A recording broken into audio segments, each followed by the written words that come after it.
Labadiena, mėly Kablys LT žiūrovai. Šiandien mes svečiuose pas Dainio, prie Pasvalio, prie Mūšos upės. Iš tikrųjų turėjom fantastinę žvejybą. Nedaug teko gaudyti žiobrius, bet kažkaip šitą žvejybą visus lūkesčius tikrai viršijo. Pavargo rankos per 2 valandas, ta prasme, kad jau turėjom normas paleidinėjom žuvį. Dar po kiek laiko, nežinau dabar kiek, kad tai 11:30 dienos baigti žvejybą, senai atsimenu. Dar vertinus, kad ryte visai nekybo. Ja. Iš tikrųjų dar galėtų žvejoti, bet... Kiek galima? Jau kiek galima, jo.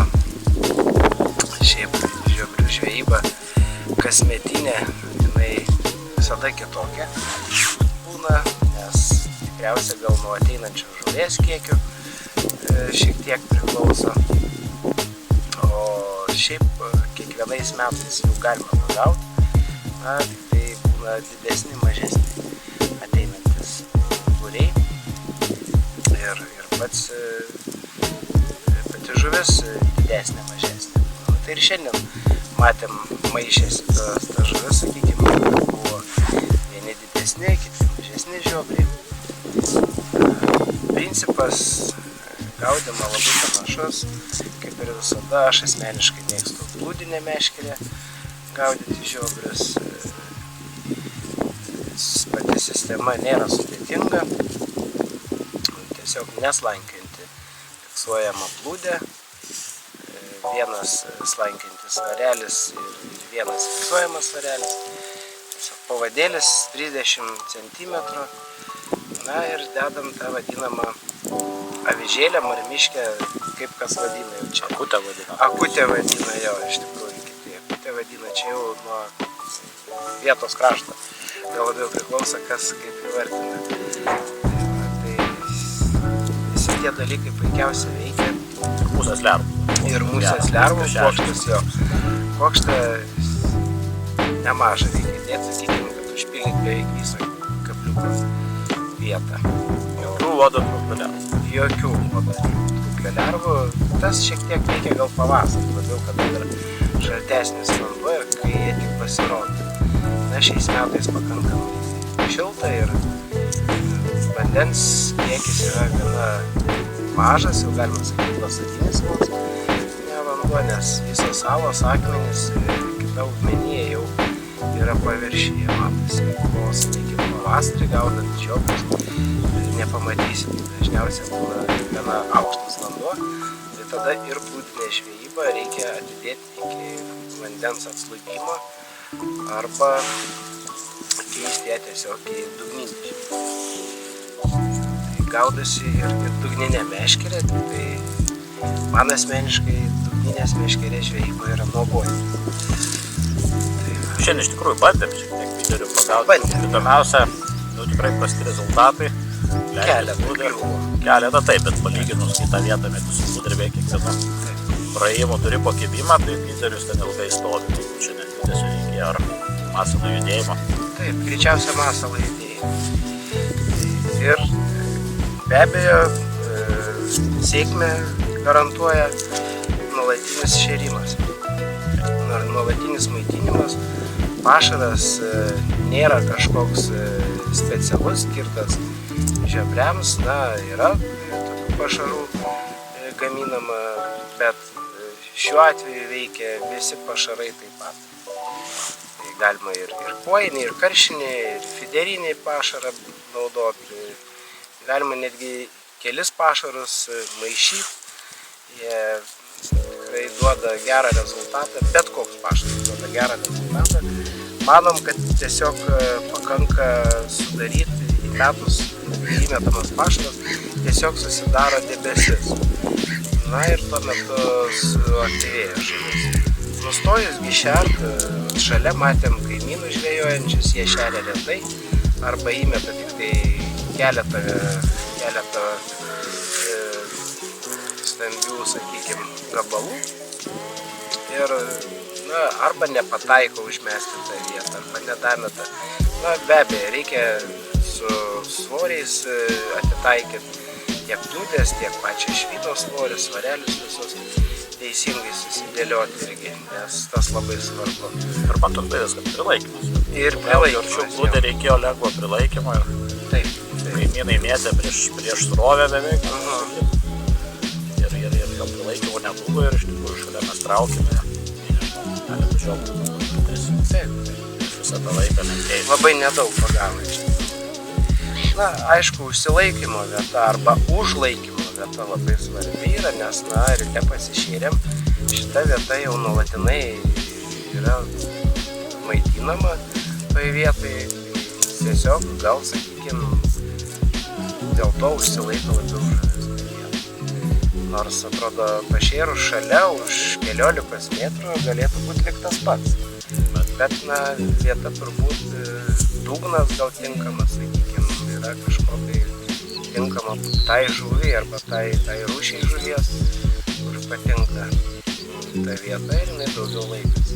Kiek dabar žiob reikėtų? Kokį padraudimą bus praktiškai? Šiaip dar apie porą savaičių gali būti, bet na, čia labai sunku prognozuoti, kitą savaitę žada dar labiau sušilt oras, tai na, būna iššilus oram, jie sunkiau kimba. Po to jie kimba vėlgi Liepos mėnesį,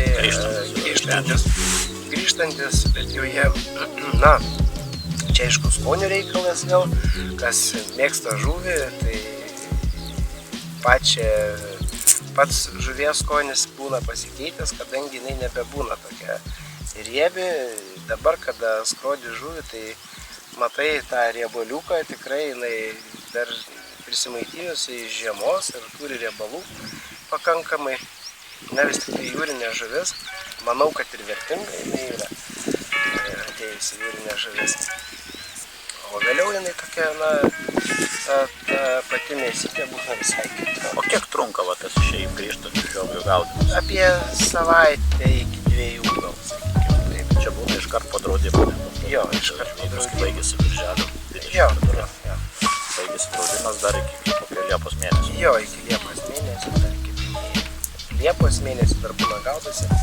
Bet irgi tada jau reikia ieškoti specifinių vietų, nuo kranto dažnai jau nebepagausi, kadangi mūša labai sekli yra ir jau tada reikėtų ieškoti gal vietos iš valties tiesiog žvejoti, nes, na, tenka matyti plaukiant su valtim, kad jie turi tam tikras vėl specifinės vietas, bet jau kitas vietas jie turi, ne pavasarinės vietas, laikosi jau kitose vietose. O kaip pavasarinė vieta, tokiu laiku apibūdinti? Kur ieškotum pavasarinė vieta? Ruožą nežinoma tokį turėtų.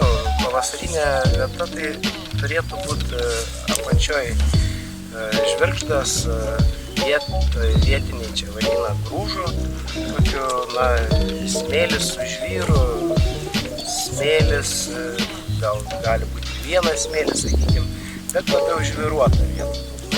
Turėtų būti nedidelė tekmė. Na, užsėklio be abejo turėtų būti. Ne vienalytė srovė turėtų būti išėjimas į kažkokį sėklį. Būtinai ne vienalytė vieta turėtų būti.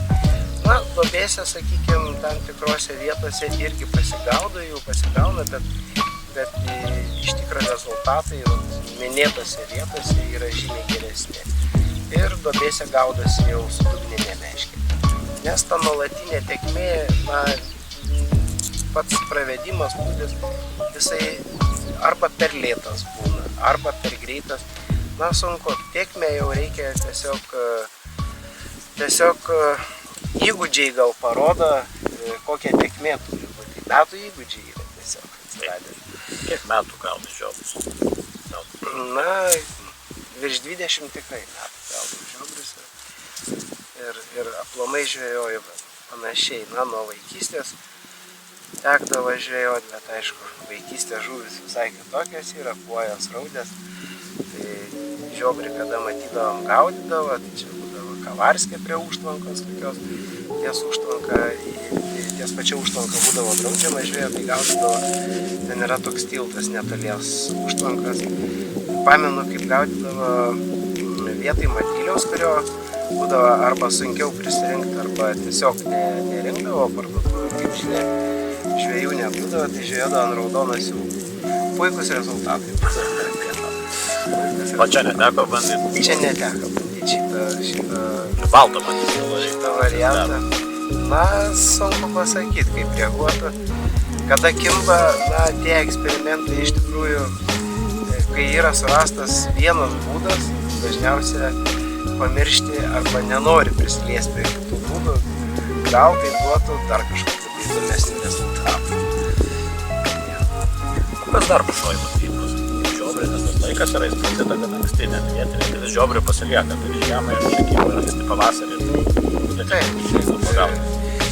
Šiaip žiobris ateina, na, jau tradiciškai, sakykime, šiek tiek kelios dienos arba savaitę prieš Velykas.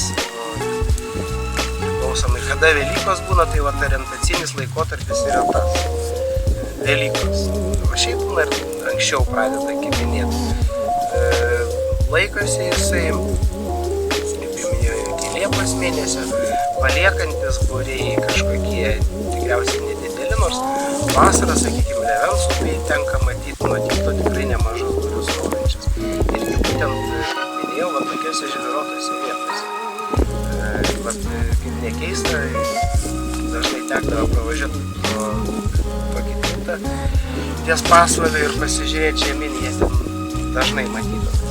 Mieste lygiai taip pat Pasvalio mieste per Lėvenį einantis tiltas, nuo jo galima matyti didelis žiobrių vasaros metu.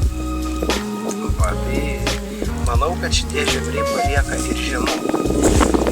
Tai tiek, kad žiemą jie labai sunkiai gaudosi, iš tikrųjų pavieniai atvejai tokie būna jų sugavimo, labiau gal link pavasario, kada saulutė vis dažniau pašilda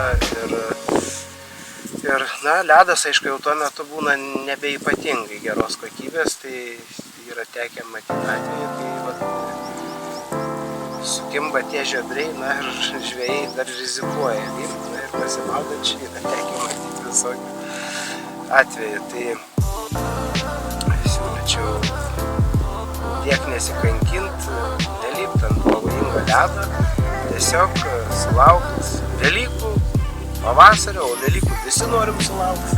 Iš tikrųjų neverta žudytis dėl keletos mėnesių, iš tikrųjų galim sulaukti. Ir gerų laikų, saulėtų, gražių, kaip šiandien iš tikrųjų smagiai pažvejoti. Ir turbūt pamoka šios dienos, kad neverta palikti vietos. Valandas neturėjom. Jo. Čia žmonės išvažinėjo, atrodė viskas ir staiga viskas pasikeitė. Dažnas blaškymasi atvejais neatneša rezultato dienos, norimo rezultato. Na, kartais būna ir taip, kad pernai esu šitoj pačioj vietai žvejojęs, kur, sakykime, iš pavasario lyg sugaudžiau, bet nebuvo gausos kažkokios ir po to jie kažkur pasitraukė, dingo. Teko ieškoti kitos vietos, na, tą pačią dieną jinai buvo surasta ir rezultatai buvo panašūs. Ir paskui dar bandžiau keletą kartų čia tikrinti, sakau, gal diena, gal oras, gal srovė, gal dar kažkas netika. Pasirodo, jų pernai čia nebuvo. Na ir va dabar girdėjau šnekančius vietinius, artimiau gyvenančius žvejus, kad pernai čia nesigaudančių. Gal vandens lygis. Gal vandens lygis, gal tiesiog, nu, labai sunku čia kažką pasakyti. Greičiausia migruojanti žuvis pasirenka apsistojimo arba sustojimo vietą. Na, čia jau reikėtų žuviai šitą klausimą užduoti. Kodėl yra taip ir ne kitaip? Ką čia tai? Puikia žvejyba. Dėkoju, kad atvykat, kad kartas nuo karto mus aplankat. Gaila, kad pirmi 2 rezultatai pavasariniai buvo. Reikėjo susikaupti šitai žvejybai. Jo, tai kaupėmės, ruošėmės, treniravomės. Na ir rezultatai buvo iš tikrųjų. Pavyko.